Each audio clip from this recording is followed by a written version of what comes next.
All right, let's get right into it. Welcome to today's Explainer, where we're opening up the data files to dive deep into the biology, powers, and hidden history of one of the absolute most iconic and debated transformations in the Omnitrix, Jetray. Before we really nerd out on the data, consider this iconic quote. Flying's no fun if everybody can do it. Jetray drops this line while being actively pursued by Vilgax. This confident, almost cocky attitude perfectly sets the tone for one of Ben Tennyson's most incredibly versatile and, as we'll learn a bit later, slightly overused transformations. Jetray's DNA sample comes from a species known as an Aerophidian. According to the source data, this species hails from the distant world of Aeropella. Getting a grip on this planetary origin is absolutely crucial to understanding his incredibly specialized physical form.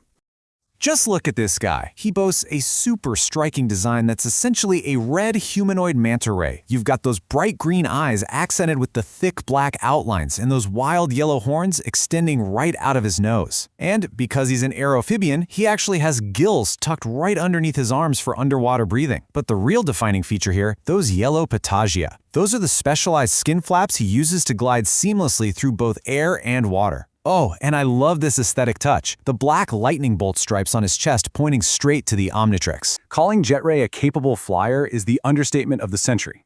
This guy is a genuine powerhouse. He fires these intensely destructive green neuroshock blasts. And get this, he shoots them from both his eyes and his prehensile tail. The data notes these blasts literally shut down an organic target's nervous system on impact. I mean, we're talking enough kinetic force to blow a hole straight through a solid car engine block, and strong enough to take out a Sonorosian with one shot. Plus, he has incredible enhanced strength. Remember when he caught the falling Rust Bucket 3 midair? Add in prehensile feet that can carry heavy loads, and the insane ability to survive totally unprotected in the vacuum of deep space or under extreme ocean pressure, he's loaded. But here's where it gets kind of funny. There is a very sharp contrast in his mobility. While he absolutely dominates the sky and space with unmatched precision, traveling several times the speed of sound and creating literal sonic booms with almost no flapping, put him on the ground, and it's a totally different story. The files explicitly note that he's clumsy on his feet and noticeably slower than XLR8 when forced to run. He is literally purpose-built for the air and water, definitely not the dirt. So it begs the question, just how fast can an aerophibian actually fly? Understanding his absolute upper limit leads us to one of the most hotly debated pieces of franchise lore. Okay, remember the events of Eye of the Beholder? Jetray can actually accelerate fast enough to enter hyperspace. He can casually travel between star systems without the need for a spaceship. The sheer velocity needed to pull that off is just staggering, and it puts his top speed on an entirely different level compared to most other transformations. Weaknesses and vulnerabilities. Because even the ultimate flyer has his grounding points, right? Looking at these combat stats, his immunities are off the charts. He casually shrugs off fire, intense heat, high-level radiation, electrical attacks, and the vacuum of space. But his vulnerabilities are super specific.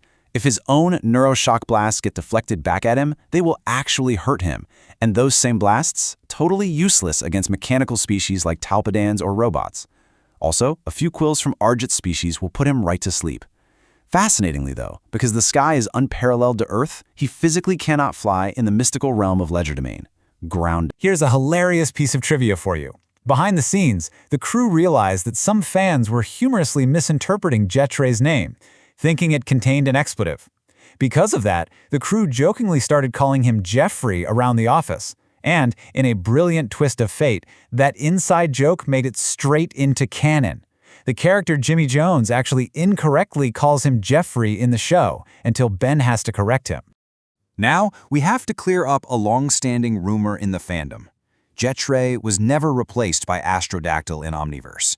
The crew has explicitly been on the record stating they never wanted to replace any aliens. The production team was just plain exhausted from overusing Jetray, so they wanted to give him a well-deserved vacation to let some other transformations shine.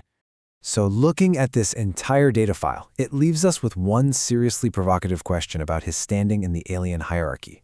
When you factor in the ability to fly at interstellar speeds, paralyzing neuroshock blasts that fire from multiple points on his body, and immunities to extreme elements like fire, radiation, electricity, and the vacuum of space, does Jetray remain the most versatile alien in the Omnitrix?